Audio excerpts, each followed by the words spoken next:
2 Samuel, chapitre 8.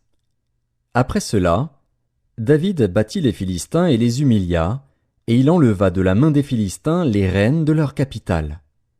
Il battit les Moabites, et il les mesura avec un cordeau, en les faisant coucher par terre. Il en mesura 2 cordeaux pour les livrer à la mort, et un plein cordeau pour leur laisser la vie. Et les Moabites furent assujettis à David, et lui payèrent un tribut. David battit Hadadézer, fils de Rehob, roi de Tsoba, lorsqu'il alla rétablir sa domination sur le fleuve de l'Euphrate. David lui prit 1700 cavaliers et 20 000 hommes de pied.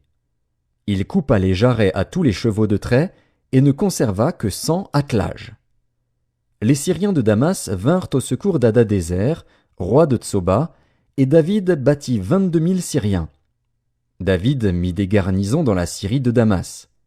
Et les Syriens furent assujettis à David et lui payèrent un tribut. L'Éternel protégeait David partout où il allait. Et David prit les boucliers d'or qu'avaient les serviteurs d'Hadadézer et les apporta à Jérusalem. Le roi David prit encore une grande quantité d'airain à Béthar et à Bérotaï, ville d'Hadadézer. Toi, roi de Hamath, apprit que David avait battu toute l'armée d'Hadadézer, et il envoya Joram, son fils, vers le roi David, pour le saluer et pour le féliciter d'avoir attaqué Hadadézer et de l'avoir battu, car Toi était en guerre avec Hadadézer.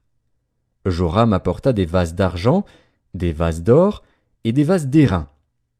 Le roi David les consacra à l'Éternel, comme il avait déjà consacré l'argent et l'or pris sur toutes les nations qu'il avait vaincues, sur la Syrie, sur Moab, sur les fils d'Ammon, sur les Philistins, sur Amalek, et sur le butin d'Hadadézer, fils de Rehob, roi de Tsoba. Au retour de sa victoire sur les Syriens, David se fit encore un nom, en battant dans la vallée du Sel 18 000 Édomites.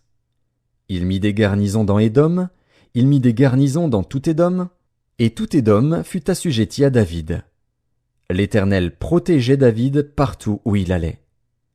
David régna sur Israël, et il faisait droit et justice à tout son peuple. Joab, fils de Tseruja, commandait l'armée. Josaphat, fils d'Achilud, était archiviste.